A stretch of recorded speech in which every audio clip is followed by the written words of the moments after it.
The quiet human. The Galactic Academy towered like a jewel above the capital of Carthen Prime. Its spires shimmered with energy. Its lecture halls rang with the voices of dozens of species, each certain they represented the peak of evolution. Here, the future leaders of empires, colonies, and fleets were shaped. Among them sat Elias Ward. He was human, and unlike the rest, he was quiet. In the buzzing lecture domes, where insectoid Trelkar debated energetics with feather-crested Orvians, where Kaseth hunters growled their dominance and telepathic Erixi sparred with minds instead of fists, Elias sat still, pen in hand, eyes steady. He rarely raised his voice, never interrupted, never joined the contests of wit or power. If called upon, his answers were precise but clipped, leaving professors faintly dissatisfied and classmates sneering. The consensus was simple. The human boy was timid. Perhaps clever, but too meek to matter. Oathspawn, the Kaseth sneered one day as they passed him in the corridor. Their scaled shoulders brushed hard against him. Deliberate. Fragile bones, soft flesh. You will not last the trial. Elias said nothing. He only shifted his pack higher on his shoulder and walked on. Silence followed him like a shadow. His classmates laughed about it later, over communal meals in the mess hall. To them, a Deathworld, a species that could barely reach orbit without stumbling, was a curiosity at best, a mistake at worst. Humans had no natural armor, no claws, no venom sacs, no psychic resonance. Their planet was average in gravity and toxins. Their bodies seemed painfully mundane compared to species forged on volcanic worlds or crushed under superdense atmospheres. Yet the Academy had admitted one. Elias Ward. Quiet, forgettable Elias. When the announcement came, it sent ripples of anticipation across the entire student body. The Deathworld Trial. Every 2 cycles, the Academy tested its initiates in the most brutal way imaginable. Survival on a hostile world. The Deathworld's chosen varied in climate and cruelty, but each was guaranteed to kill the arrogant, the careless, and the weak. To the Academy's warrior races, it was a rite of passage. They sharpened their talons and tested their blades, preparing to prove their worth. Elias merely listened. Professor Ravik, an elder from the Orvian clans, delivered the news to Elias' cohort. You will be deployed with minimal equipment. Survival will depend not only on your individual strength, but your ability to adapt. This is not a simulation. You may die. The Academy will not intervene. Some students roared in excitement. Others grinned with sharp teeth.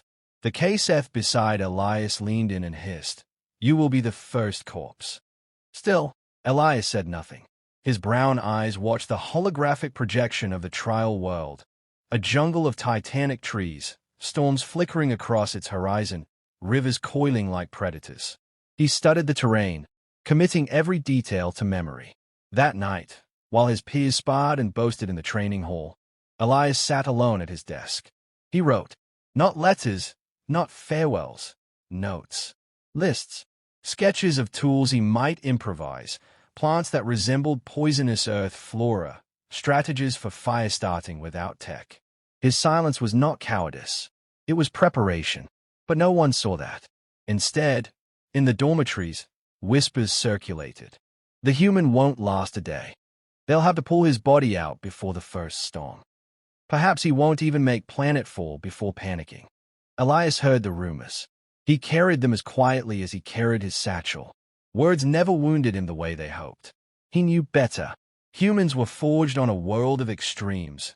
Jungles that devoured the careless, deserts that cooked the unprepared, mountains that killed the proud. His ancestors had endured all of them without claws or fangs. Survival was not in what humanity had been given. It was in what humanity learned to make. Still, he did not explain this. Let them laugh. Let them snay. The day of deployment arrived swiftly. Shuttles gleamed silver under the Academy's suns as the students marched to the launch pads. Armored species clanked with ceremonial gear. Hunters displayed their bone blades proudly. Psionics wrapped themselves in shimmering fields.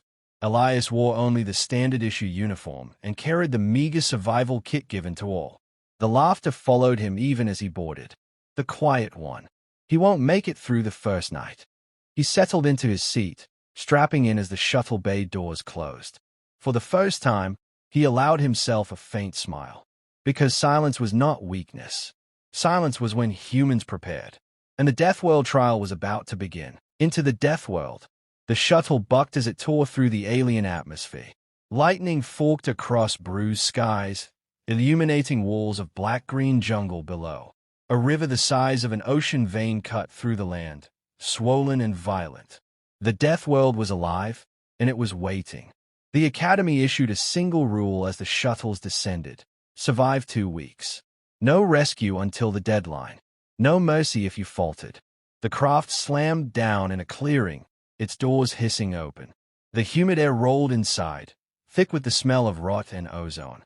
Elias unbuckled and stepped out into the trial. Around him, his classmates wasted no time flaunting their strengths. The HFY hunters roared, their scaled hides gleaming as they sharpened talons against stone.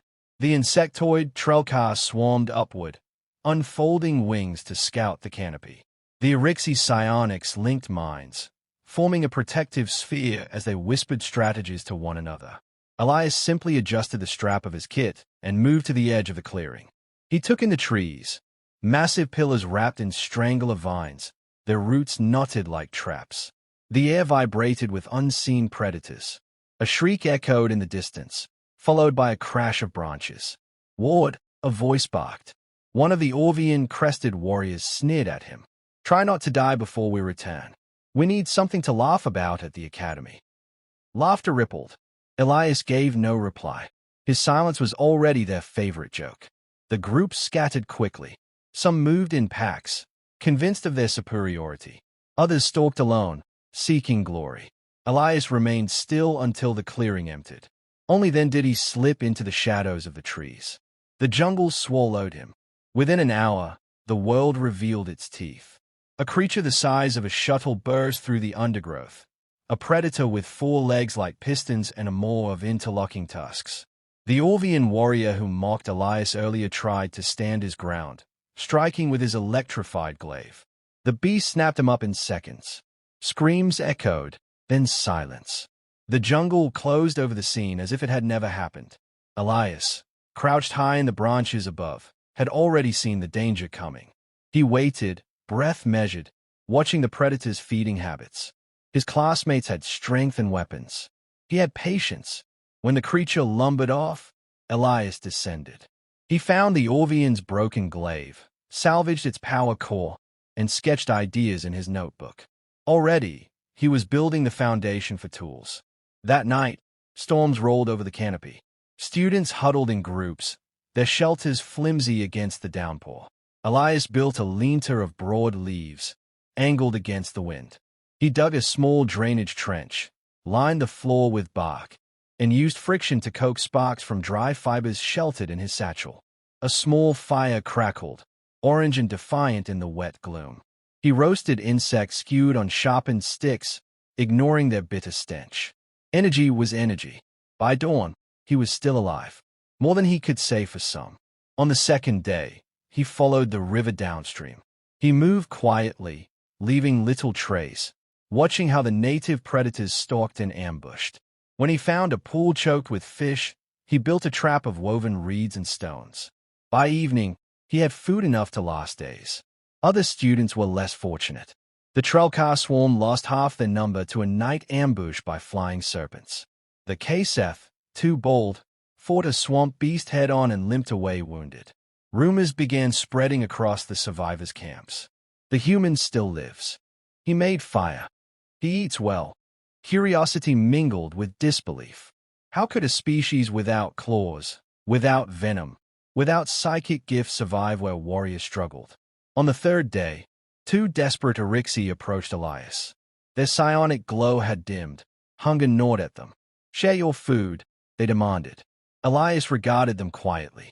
Then he split a portion of roasted fish, handing it over without a word. The Erixi stared, unsettled not by his generosity, but by his calm. In their telepathic bond, they whispered, "He is not prey. He is something else." The jungle continued to kill, but Elias endured. Every night he set snares, every day he studied the land. He wasted nothing, used everything. By the end of the first week, fewer than half the students remained.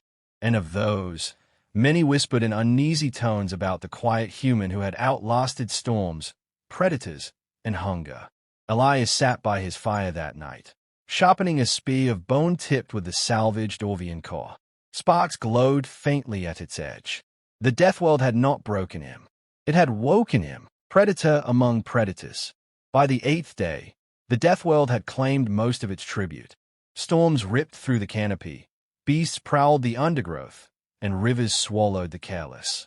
Of the dozens who had landed, only a scattering of students remained, and among them, Elias Ward. Whispers of the human's survival had spread like smoke.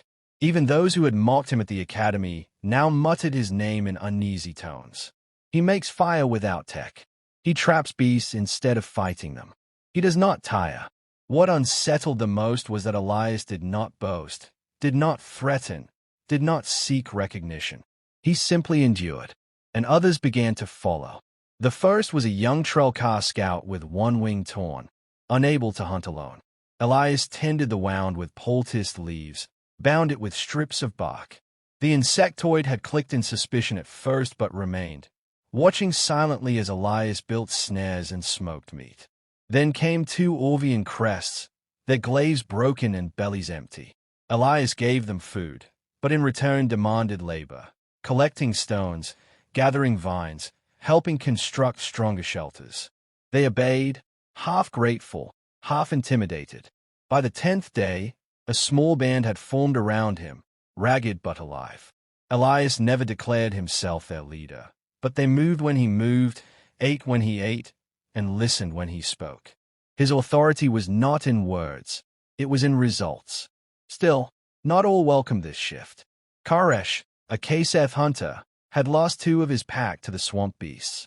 His pride had curdled into rage, and the sight of aliens bowing to a quiet human was more than he could endure.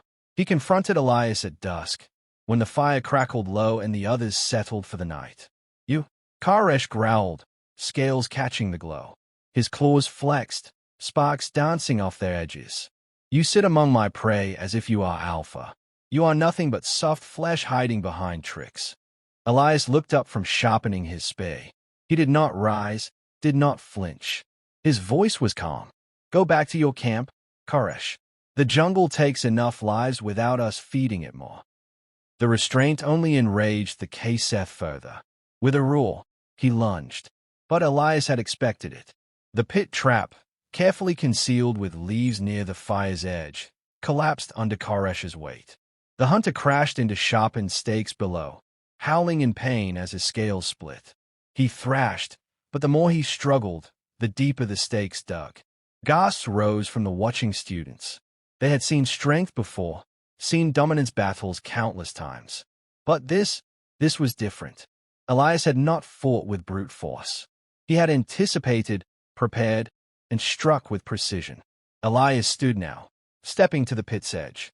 His shadow stretched long across the trapped predator. His eyes, steady and cold, met Karesh's. "I told you," he said softly, "don't waste lives." For a long moment, no one spoke. The only sound was the ragged breath of the wounded Kaseth. Then, slowly, Elias extended a branch, lowering it into the pit. Karesh hesitated, pride warring with pain.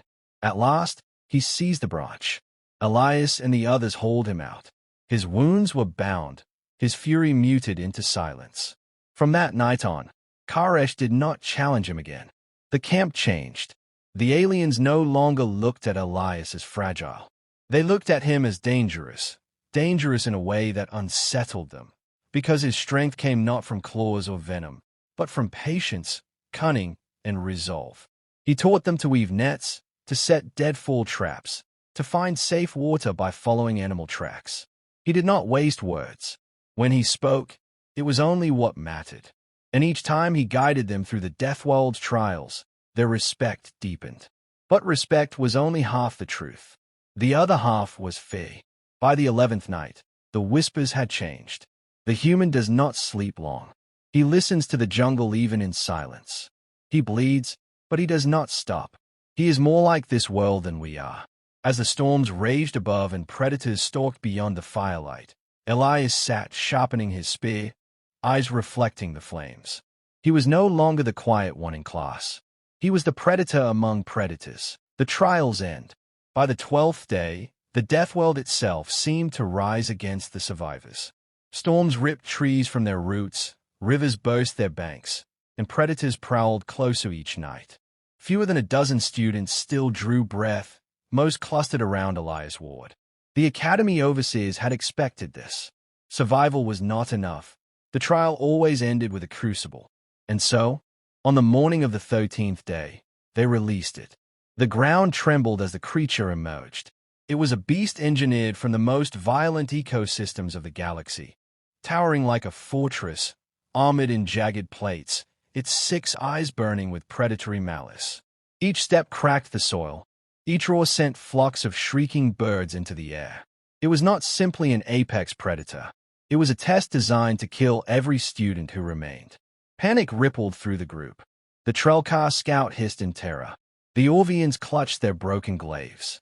Even Koresh, his wounds still raw, bared his teeth but stepped back. Elias did not retreat. He studied the beast as it thundered toward them, noting its movements, the way its head dipped before it struck, the gaps between its armor plates when it roared. His voice, calm and steady, cut through the chaos. "We can kill it, but not alone. Listen carefully." The others hesitated, but his tone left no space for argument. Quickly, he divided them. The Trelkar would lure it toward the river. The Orvians would strike at its legs from cover. Koresh would bait its charge. Elias himself would finish it. The plan was reckless, impossible, even, but desperation and the strange, quiet authority of the human bound them together. The jungle shook as the trap was set. The Trelkar buzzed into the air, flashing wings to draw the beast's attention. It bellowed, lumbering after them, crashing through vines and trees until it reached the muddy riverbank. The Orvians darted forward, slashing at its joints, forcing it to stumble. Koresh roared, planting himself as bait, barely dodging as tusks carved the air where he had stood. Then Elias moved. He sprinted low through the undergrowth, the bone-tipped spear in his hands, its salvage power core humming faintly. He slid across the mud, driving upward with all his strength. The spear lodged deep in the beast's exposed underbelly as it reared. Electricity arced, searing flesh. The creature screamed, thrashing violently. Elias clung on, teeth gritted, as its claws tore furrows in the ground. His arms burned, his body bled, but he did not let go. "Now!" he shouted. The others struck together. Nets of woven vines tangled its limbs. Stones cascaded from a deadfall trap Elias had prepared earlier. The Orvians drove their shattered glaives into cracks in its armor. Koresh leapt upon its back, ripping into softer flesh with savage fury. Finally, with a shuddering bellow, the beast collapsed into the river, its lifeblood seeping into the current. Silence followed, broken only by ragged breaths. The survivors stared at Elias. His uniform was torn, his arms and face streaked with blood and mud. But his eyes burned steady, unwavering. He pulled the spear free, planted it in the ground, and looked at the others. "It's over," he said simply. For the first time, none mocked him. None doubted him. When the Academy retrieval craft descended on the final day, they found the students gathered around a fire, the carcass of the engineered beast smoking in the distance. And at the center sat Elias Ward, the quiet one, the forgotten one, the human who had outlasted them all. The professors watched in silence as the survivors filed aboard. They saw the way the Orvians deferred to him, the way the Trelkar kept close, the way even Koresh did not meet his eyes. Authority clung to Elias like a second skin. Back at the Academy, whispers spread faster than wildfire. The human led them. The human killed the beast. The quiet one survived the Deathworld. Elias returned to the lecture hall as before, notebook in hand, posture calm, expression unreadable. But the air had changed. Where once there was ridicule, now there was distance, respect mingled with unease. Because silence was no longer their joke. It was their warning.